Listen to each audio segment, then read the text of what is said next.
From blueprints to booming businesses, from groundbreaking to grand openings, this is Beyond the Blueprint. Join host Brad Howard as he takes you behind the scenes of growth and development in Mooresville, Lake Norman, and beyond. We're talking with the decision makers, the planners, the visionaries shaping our communities, giving exclusive insight into what happens before, during, and after projects that define our region. The future is being built right now. Let's go beyond the blueprint. Good afternoon. Thank you to those tuning in on the radio on 105.9 FM, 100.7 FM, 1400 AM, on social media, on WSSEnews.com, and on demand with the WSSE News app. I'm your host, Brad Howard, and today we're joined by Rich Duggar, the CEO of AmmoCrypt. And I promise you today will be a very interesting conversation. Who knows where it's going to go? And I promise you want to stay tuned. For those who may or may not know you, give us some background. Who's Rich? How did we get here? Yes. And first, thanks for having me on. Rich Duggar, CEO of AmmoCrypt, got to this way and into this business kind of through a very long road. Started many, many years ago as a defense contractor. I was actually working in Iraq on the chemical weapons disposal programs prior to the Second Gulf War. That gave me a lot of exposure to the defense industry. From there, really got involved in reconstruction contracting in the Middle East, particularly Iraq and Afghanistan, Northern Africa, Levant region, Sub-Saharan Africa, you name it, and sold that business about 15 years ago, and then got into manufacturing and trading ammunition. So, real legitimate arms dealer. And I've been doing that really ever since. And a few years ago, decided after seeing what that industry had become and some of the opportunities that were issues in the industry and also opportunities, decided to start AmmoCrypt, which is has been a real eye-opening experience in and of itself.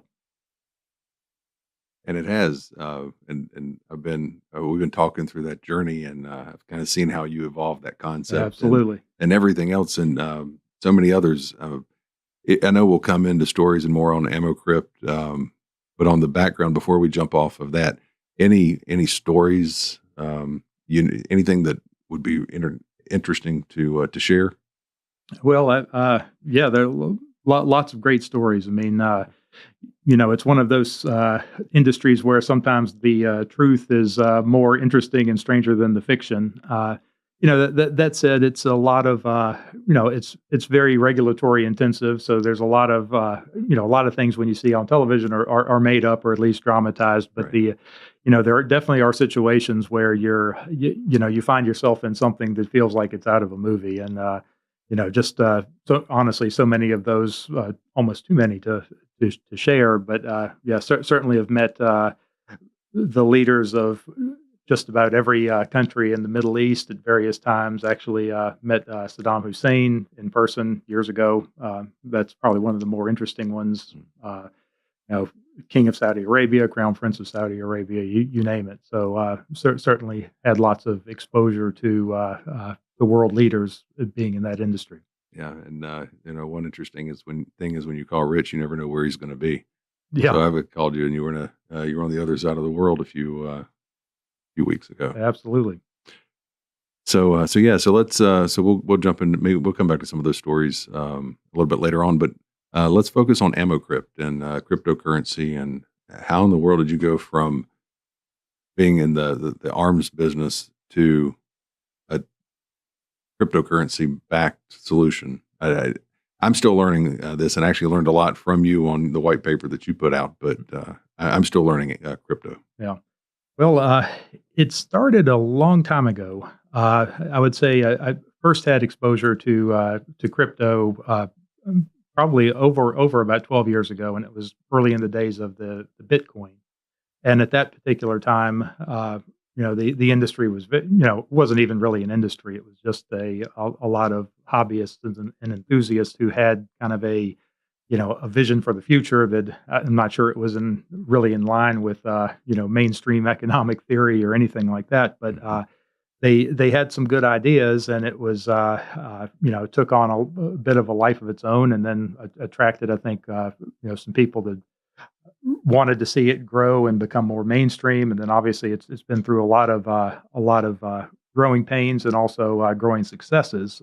But we've been following it along the way.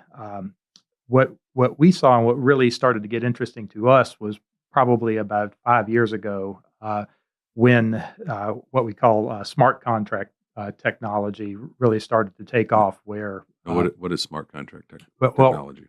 So it's essentially utilizes the underlying technology of a digital asset token, but it allows the execution of computer code on that particular blockchain. So each computer code is computed, and then at each time a new block is written, the state of that code is changed, is stored on the chain. So you have this immutable, permanent record that can never be reversed or backed out of contract transactions from step to step to step. So has a lot of applications for things like tracking assets in real estate specifically. Things like titles could be handled with perfect efficiency and absolute clarity in the world of, particularly in the world of ammunition trade and arms trade. You have permits and manufacturers' acceptances, lot acceptances, QC. All of these things can be coded into that token and then published on a blockchain, and they obviously can be encrypted so that the public can't see them. But that allows us to basically track an item from the time it's born until the time it makes it to the end user, and every step in the transaction along the way. So it has a very, very promising technology for a number of applications, and really what we were doing is integrating that into the regulatory environment of modern arms transfer. So, just to the normal person out there like myself, what that would mean is if, and you explained this to me, so if a case of a specific ammo was produced, there would be a token issued. So it would have, and it would be backed by that, no different than some cryptocurrency is backed by a treasury or by a dollar or something else. Yes, absolutely. So that's the core concept, is that there's when a token is issued, there's an asset that's tied to that token in the real world, and then at the moment that token is redeemed or cashed out of the system, it's transferred back for that asset. So there's always a 1-to-1 correlation between token and underlying physical asset.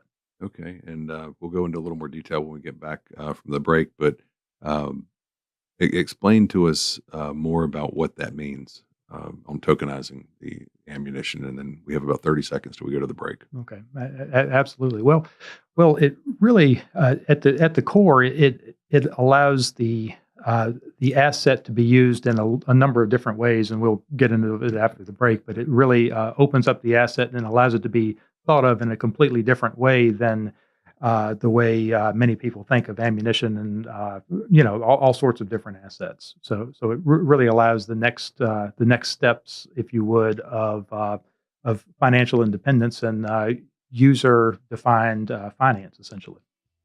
That's going to be interesting to learn more. We'll be right back. We're with Rich Duggar, and this is Beyond the Blueprint.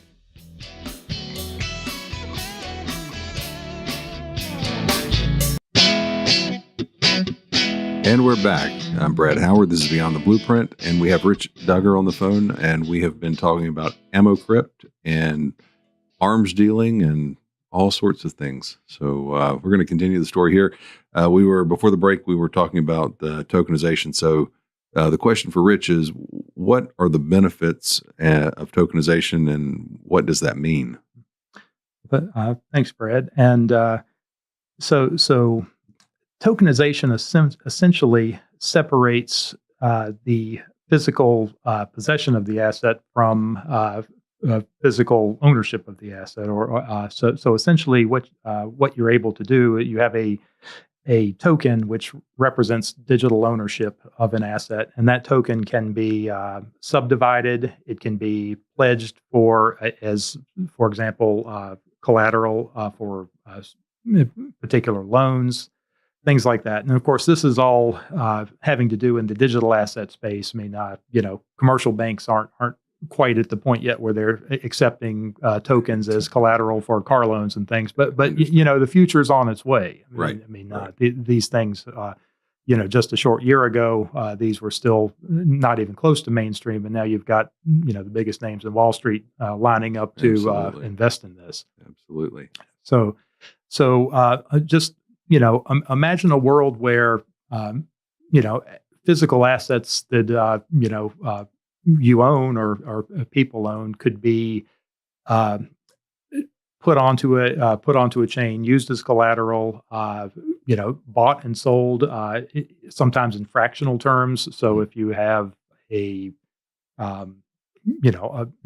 to use real estate for an example, you could have a piece of property and you could sell, 1 million tokens, and each one of those tokens represents, 1 millionth ownership in that property. So it allows small investors to perhaps invest in projects where otherwise they may not be able to invest.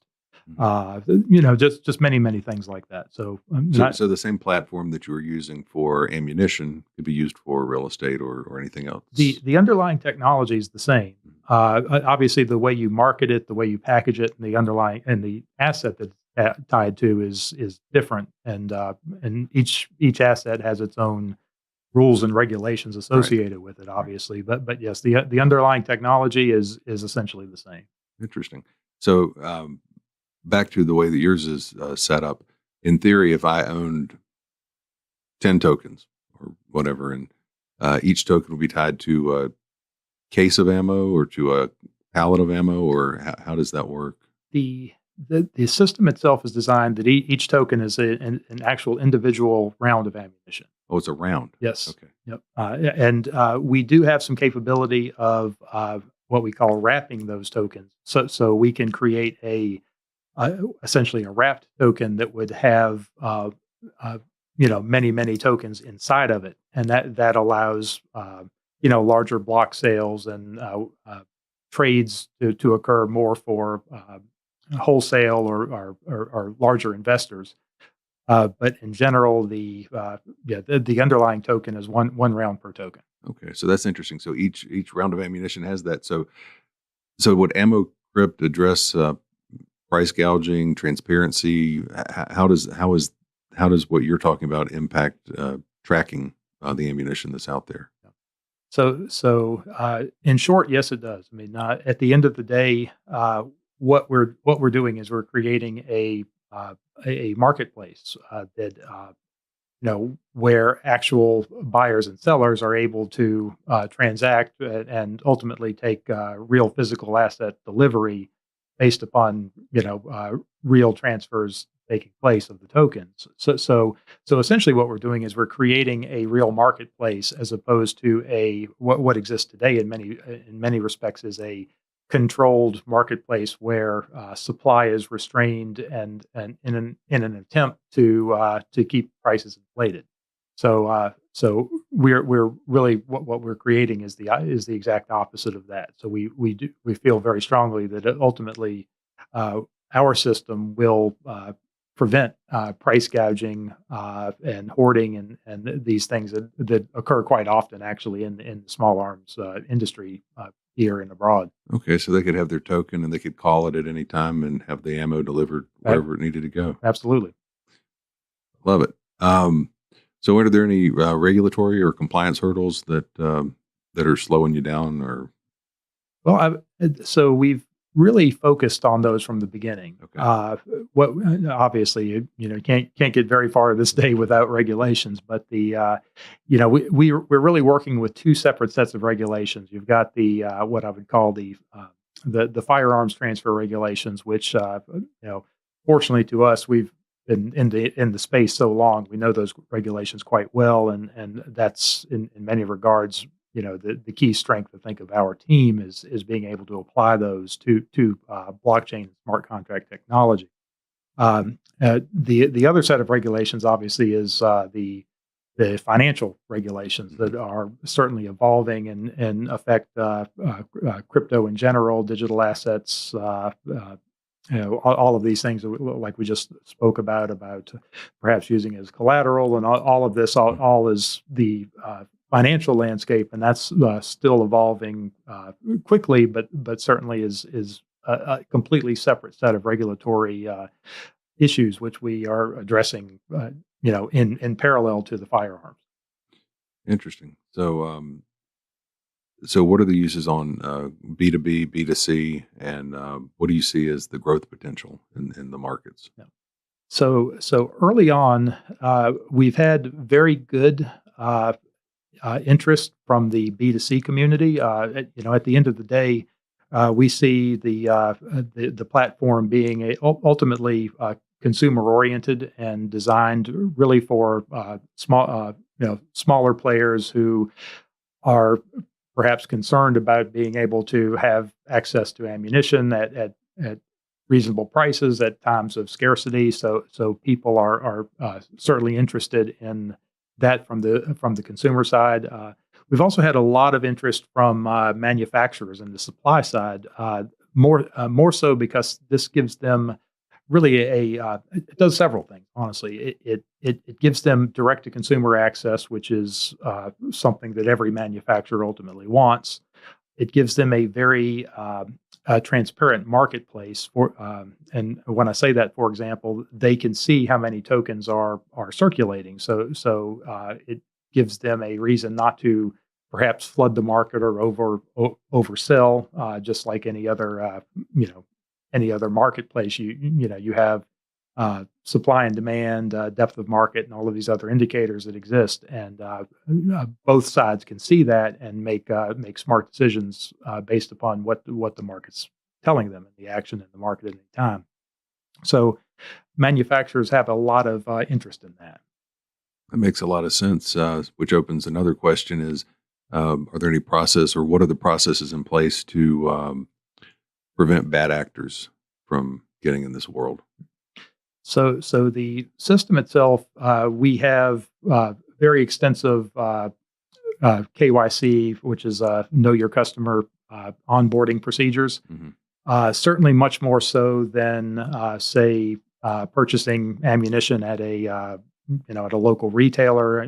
Generally speaking, you're here in North Carolina, you have to be over the age of 18 or 21, depending upon what you're buying. But other than that, there really are no licensing requirements or anything to buy ammunition.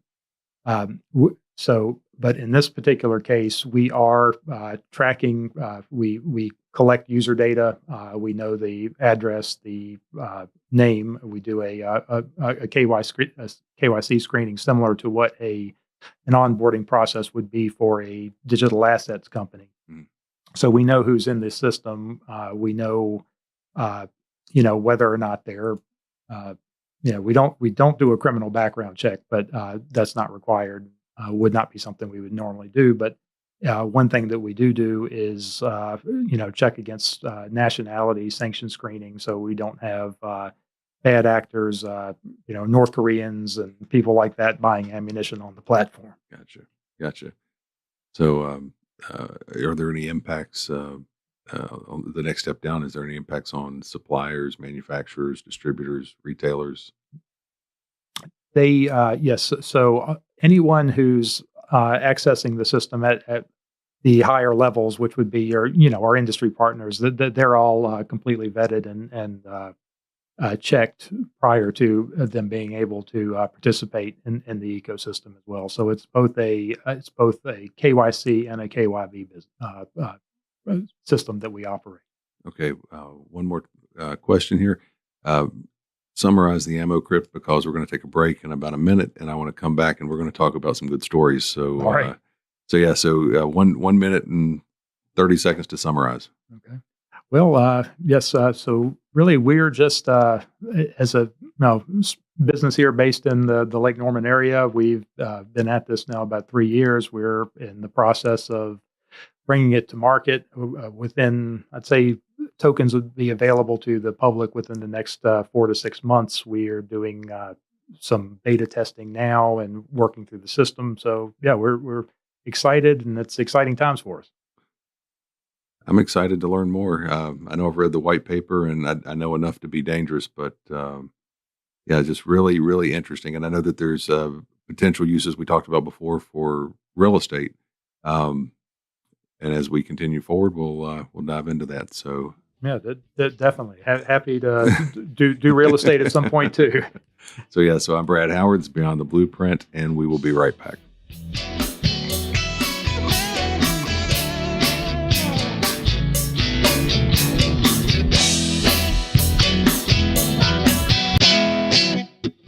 And we're back. I'm Brad Howard with Rich Duggar, and we've been talking about AmmoCrypt, and now we're going to get into some stories to learn how in the world he got into the arms business and where all this started.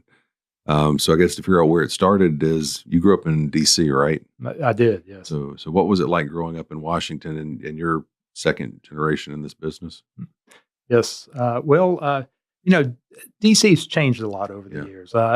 When I was there, in some regards, the city was definitely probably not as safe then as it is today. But is it safe today? I wouldn't say it's safe today, but it was probably in some regards maybe less safe then. But it also was a lot friendlier of a place then. Certainly, I remember, my father and my family were, involved in, issues related to politics and policy, and we were, always certainly, had friends on both sides of the aisle, and it was one of those situations. It was just understood there was disagreements, but there was congeniality, and I'm not sure that exists to a certain degree anymore. So no, they used to argue in front and then go have a drink and have dinner and then work out the problem. Absolutely.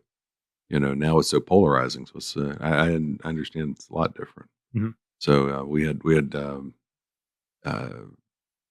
Ed Broyhill on a few weeks ago, and he was talking about his life in D.C. when his dad was in the Senate and Congress. But no, so that's just the real world from D.C. side. So overseas, what country? I know you did a lot of reconstruction work. What countries did you operate in? Projects you can't talk about? Yeah. Well, the bulk of everything we've done has mainly been in the Gulf region. So we did a lot of work in Kuwait after the first Gulf War, Iraq, obviously, Afghanistan, some work in Syria, and this is doing reconstruction work. Also, a lot of work in the Balkans region, so Bosnia, Kosovo, a little bit less in Albania, but still a fair amount of work there. Southeast Asia, we've done quite a bit of work, Laos, Cambodia, those countries. Then, sub-Saharan Africa, so Nigeria, Cameroon, around there too. So, yeah, and I'll give him a hard time. I said earlier that you call him on the phone and you don't know where he's going to be. Is a month. My time lately just runs together, but a month or so ago, I gave him a call, and I'm watching Fox News, and I see an entourage, and they're making a Middle East tour. And I said, "Where are you?" And he says, "Oh, I'm in UAE or wherever you were, or Saudi or wherever." Yeah, I was in Doha. You were in Doha that day. Yeah. Okay, you're in Doha, and I'm like, "Are you?" I'm looking at TV. There's some other people in Doha right now. So it's very interesting, and it goes back to that question we asked before: fact versus fiction. What's real? What people have all sorts of ideas of what this world is like. What is the world like, fact versus fiction? Well, it's definitely a situation where things get dramatized, I think, in the fiction, right? So the business itself is it's very heavily regulated. I mean, it's one of these things where the person who goes and watches a movie like War Dogs or something like that, they think they might be able to put a deal together and procure procure some product and move it and successfully export it or successfully import it, and it's just too hard to do. I mean, there's too many hoops to jump through, too much red tape, and it's everywhere. So it just it doesn't work that way, and honestly, it never really worked that way. So in a lot of respects, those movies, how quickly they build a business or how quickly they close deals and do deals, that's not realistic. And then the one that always gets me is there's always some shady, usually international arms dealer, and they always have the biggest, best house and the mega yacht and all of these things in the movies. And I haven't met that person. You haven't yet. met them yet. I sure have not. Yeah, absolutely not. So that part is definitely, the the financial rewards of the industry are definitely not up to that level. So it's not like Hollywood. It's not like Hollywood. So what other than AmmoCrypt, what are you up to right now? Well, we're still, still actively in the defense industry. So we've got a number of projects going on around the world. So keeping our allies supplied and hopefully doing positive things to support U.S. foreign policy around the world. So in that I was trying to think back while we were talking. I was thinking back to the first time when we met. We were looking for somewhere to put a facility, Mm-hmm. and normally in real estate, when somebody's looking for something, they want really good visibility, everything else. And Rich goes, "I don't want anybody to know where I am." That's exactly right. He's just, and somehow they still find you. And somehow they still find you. So no, just the reaction. I think sometimes when people find out the work that you do, and it's just interesting from that perspective. But yeah, so we're going to keep going on with stories. So on the tokenization of real estate, we really didn't get into that too much. And how would you see that playing out? Because you understand the background, you understand the title, you understand what pieces could or could not be tokenized. So what do you think? Yeah, well, that's a great question. Honestly, I think it's certainly in its very infant days. I think it's going to evolve. There are, as I see it, there are some platforms out there where certain attempts have been made. One of the biggest drawbacks I see is that there just aren't a lot of properties and investment opportunities for people to invest in. I think as the legal landscape and the underlying comfort with these things evolve, I think there'll be new opportunities. I really expect it to start probably more so in the development arena, where essentially tokenization could be utilized as a way to give.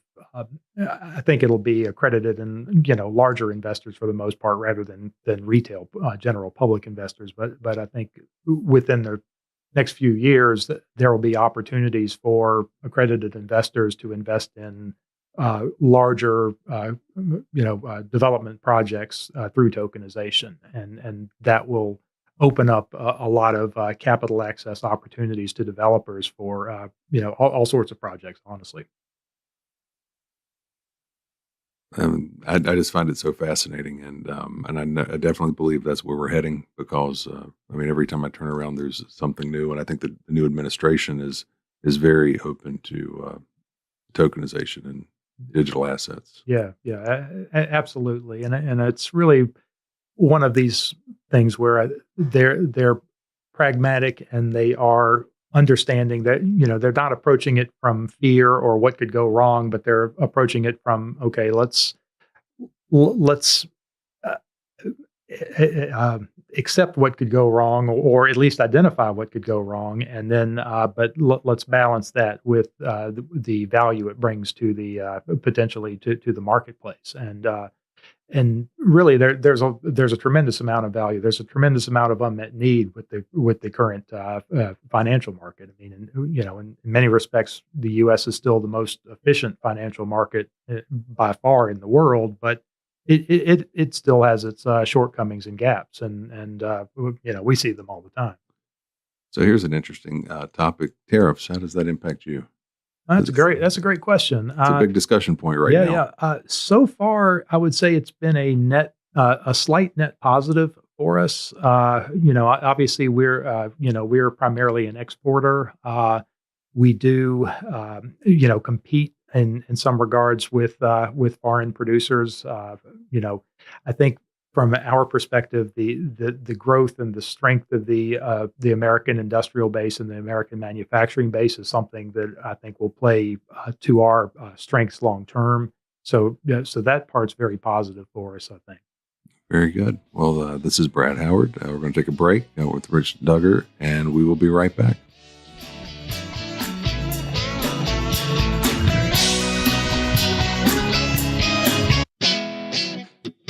It's Brad Howard, and we're back Beyond the Blueprint with Rich Duggar, and we were just telling stories before, and now we're going to tell a few more, but let's talk about some hot topics in the community. And I figured with Rich's background, both on the crypto side and in the engineering side, the construction side, let's see, what kind of engineer? I know you're an engineer by trade. Yeah. So a chemical engineer, I have a PE, so I'm a licensed chemical engineer, but obviously have a pretty heavy background in, heavy construction. So I've done chemical plants, petrochemical plants, things like that. So yeah.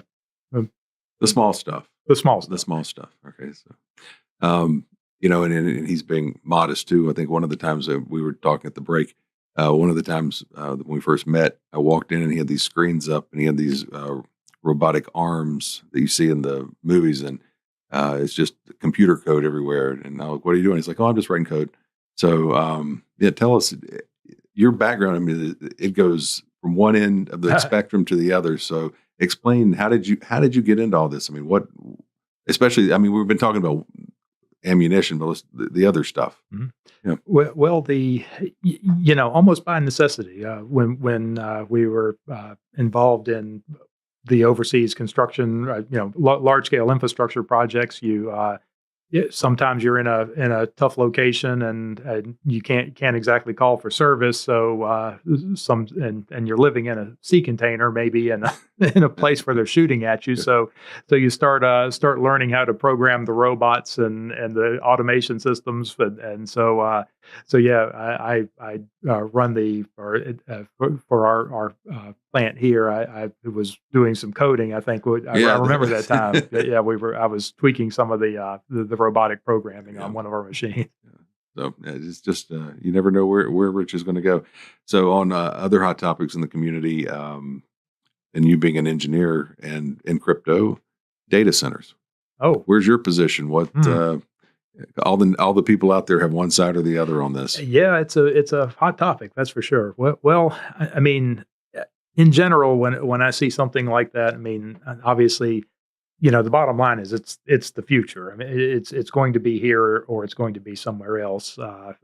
We're lucky to live in an area where we have the access to the power that we have, which is a huge benefit, and obviously a large reason why the data centers want to locate here. Other than that, it's from my perspective, if you're going to bring in heavy, large industry that produces the tax revenue and the benefits that it does with it, as few downsides as it does, I mean that's pretty significant. So I mean, you certainly can put me down as being for it. I think it provides us large scale industrial benefit without the large scale industrial drawbacks is how I feel.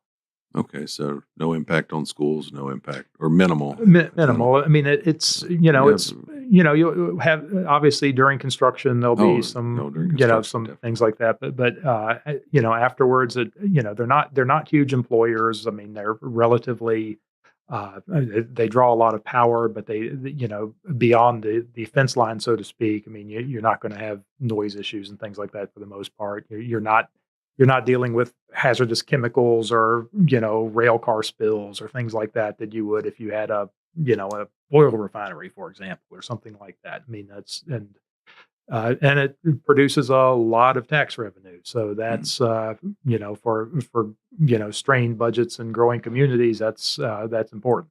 Yeah, build help fund roads and buildings and everything. Absolutely, in schools. Right? Mm-hmm. Absolutely. But no, so no. Beyond the data centers, what were some of the other things that we had talked about? Where do you see the impact of this technology locally? I mean, do you see us being able to attract with the current employment base in Mooresville and the surrounding area? What kind of employers come in? Because there's a good technical base of high tech manufacturing here and some other specialized industries. Yeah. And you've seen the whole world. So what do you see our potential? Well, that's a great question. I mean, I've always been very very high on the potential for the United States. I think, in particular, the Southeast and the Mid Atlantic and Southern Mid Atlantic states in the Southeast in modern manufacturing. I think, and what we're seeing, I think, globally and with some of the balance of trade issues that are being brought to the forefront now. I mean, it's really tipping the scales back in the U.S.'s favor. I think so. I do feel like the balance of this century could be a very strong industry revitalization and renewal for the U.S. I think it could transcend basic minerals, extractive industries, high tech manufacturing, and pretty much everything else along the way. And honestly, our region is very well positioned to capitalize on that.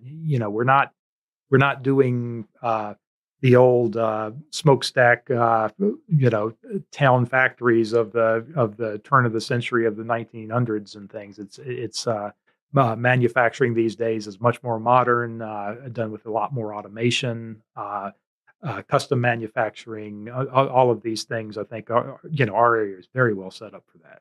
Yeah, because we have the skill sets here from other industries, and that's why other.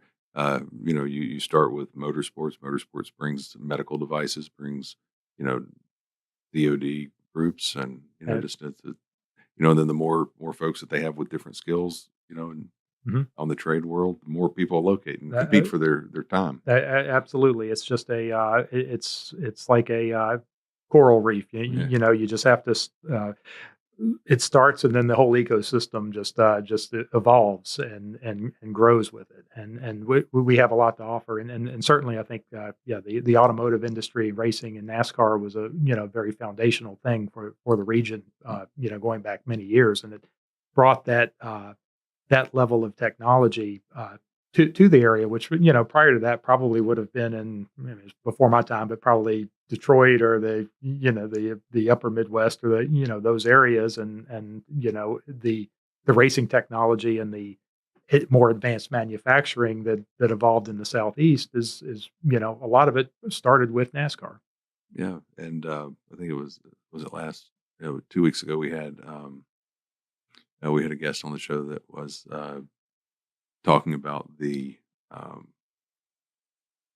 the digital twins of creating digital twins of racetracks, and that's how and cars, and that's how they test them.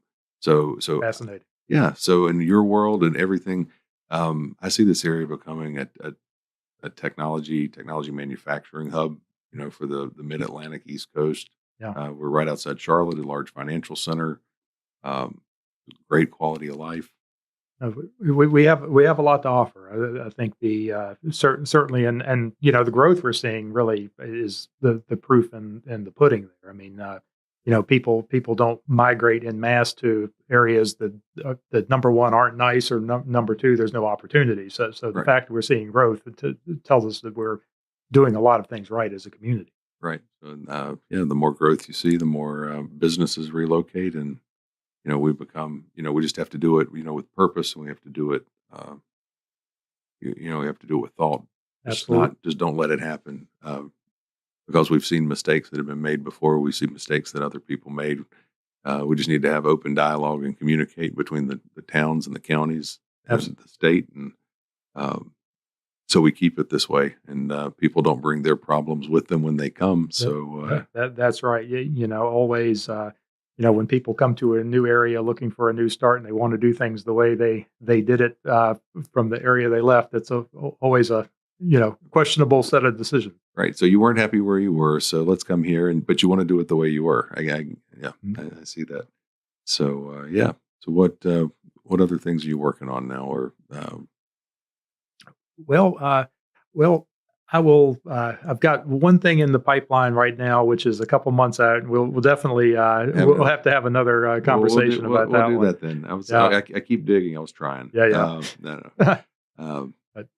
We're doing that one I can't talk about, but one I can actually is we're very active right now with the reconstruction of Syria. Okay. And I was over there actually last week. Had some meetings and we're going after some infrastructure projects there that I think will be good for the Mid-Atlantic, North Carolina, Virginia, and also Syria. So it's based in agricultural processing, and it's both import opportunities and export opportunities. So it's a good good business for our community. I feel like. I think that is a good business. And on that note, if people want to get involved with any of the litany of things that you're working on, but especially the AmmoCrypt, how would they find out? Sure. How would they find out more about that? Yeah, well, the best way is our website. It's AmmoCrypt.io. It's AmmoCrypt.